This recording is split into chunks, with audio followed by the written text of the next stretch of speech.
Hey guys, and welcome to my YouTube channel ESP. I'm Daniella, and in today's video I will be talking to you about how I take digital notes. Digital as opposed to physical notes like in a spiral or whatever. So yeah, with this video it can apply to anyone, whether you're like in college or high school or even middle school, and how I optimize using like the internet and other electronic resources to take the best notes possible.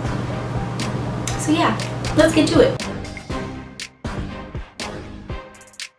So the very first step that you have to do is to create cascading windows. So to your left should be your web browser, and to your right your Google document or Word document. The next thing you want to do is to go online to where your professor put the test review, or if they didn't put the test review online and just gave you a printout version of it, then you would have to type in all that information in digitally. But if they already did provide it digitally, then you just download that document, that PDF, and copy and paste that into your Google document or Word document or whatever you're using. Once you have your review open in a document, the next thing you want to do is to alphabetize and bullet point the terms so that it is easier for you to navigate through. Now once that is done, go to Quizlet, type in the name of the course you are taking plus the exam number or quiz number or whatever it is that you are trying to take notes over. Once the search results come up, the next thing you want to do is to filter the options. To do this, simply click Options, Most Recent, and then Update Results. You will then see that it will show up at the top of the Quizlets that were made the most recently, meaning that these are more likely to reflect what will be on your exam, your quiz, or whatever it is that you're taking. The next thing that you want to do is to open up several Quizlets that will be on your test or your quiz or whatever it is that your review is for. And here's a side note, try to refer to Quizlets that have more terms listed as opposed to those with just a few. So then once you open up the Quizlets, for each Quizlet change the sorting from original to alphabetical so that it is easier for you to navigate through.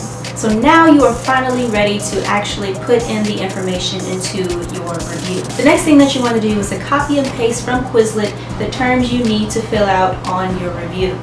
And you repeat this process with all the other tabs open of Quizlets so that your review has as much info needed as possible. When copying and pasting, if you want for the font to remain consistent throughout your document, if you use these keyboard shortcuts, then your notes or your review will have a consistent font.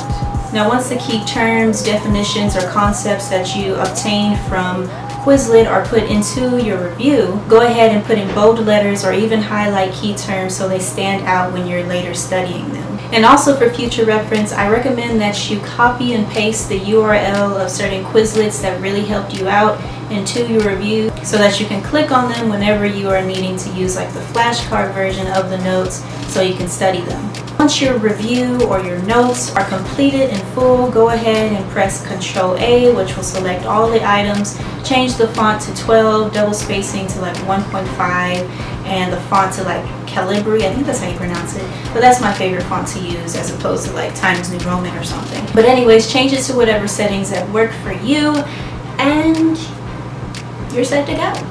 And also, if you started your review in a Word document, then go ahead and transfer that Word document into a Google document. This is very, very important because with Google documents, you can view them from your phone and continue to edit it as you please. And plus, it has this really cool feature of where you can, let's see, make it available offline, if you can see that. And now it's available offline, so even if you are outside of internet connection or whatever, it'll still be available offline and you can still study it while on the go. Now with this exam review example that I have here, it shows that I am supposed to read certain chapters in my textbook. Well, for this particular class, I never bought the textbook in the first place. Why? Because it was well over $100 and I refused to spend over $100 on one textbook, knowing that if I were to return it later on, they would only give me cash back of like $20, which is a ripoff. So what I do instead is that luckily with me, just about all the textbooks that are required for my class, I go to the library at my school. They let me check out a textbook for like a 2-hour time frame. However, that's not enough time to read 4 chapters of content, right? So what I do instead is that I take a picture of each individual page and then select all those pictures, share it to my Google Drive, and then they show up on my Google Drive and I can open that up on my laptop or a desktop computer and it's there.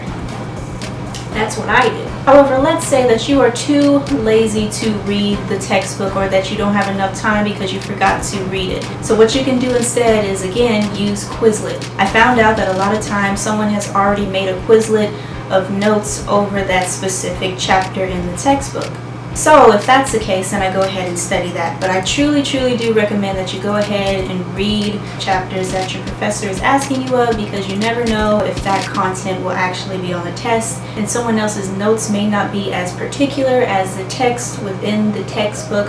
So read it if you have the time, but if you don't, then just depend on Quizlet. Now, most of the time I find out that the book that is available in the library of the textbook that I'm needing is like an older version of it. Like, say my class requires the 2017-2018, the latest edition version of the book, but in the library they only have like the 2014 version. Well, what I found out is that 9 times out of 10 is that older versions tend to have the same exact content and even the same exact chapter name as the newer versions. The only thing that has really changed is the chapter number, not the chapter name. So as long as you know the chapter name, then you should be set. Okay, so the next type of digital resource that you can use for your school is to be a part of a group chat.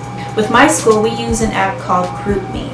And this app has literally been a lifesaver in about 2 or 3 of my classes. People who are taking the same course as me may upload their physical notes, their digital notes, or maybe a Quizlet they found, or a helpful YouTube video. It really is a tool that you should really consider using. However, the key to having a successful GroupMe is to have as many people as possible. If you can get the majority of the class involved in the group chat, then you will be able to get as many resources or answers that you are needing. So let's say that a GroupMe or some other kind of group chat is not already made.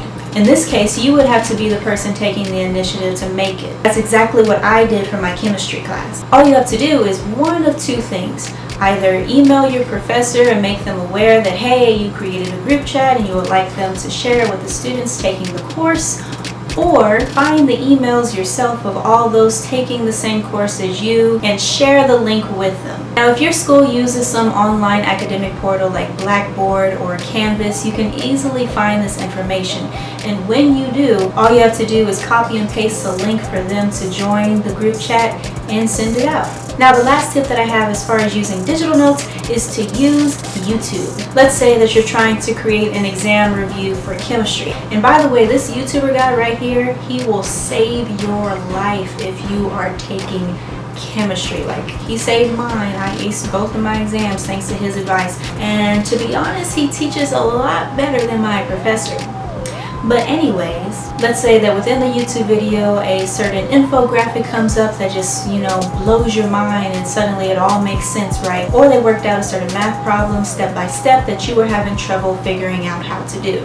So yeah, if you see any of that going on within the YouTube video, all you have to do is to take a screenshot of it. Now, if you're using a Mac computer to take a screenshot, I believe it's Control-Alt-4, or if you're a PC user, I believe screenshotting is like Alt and then print screen. It's like in the upper right corner.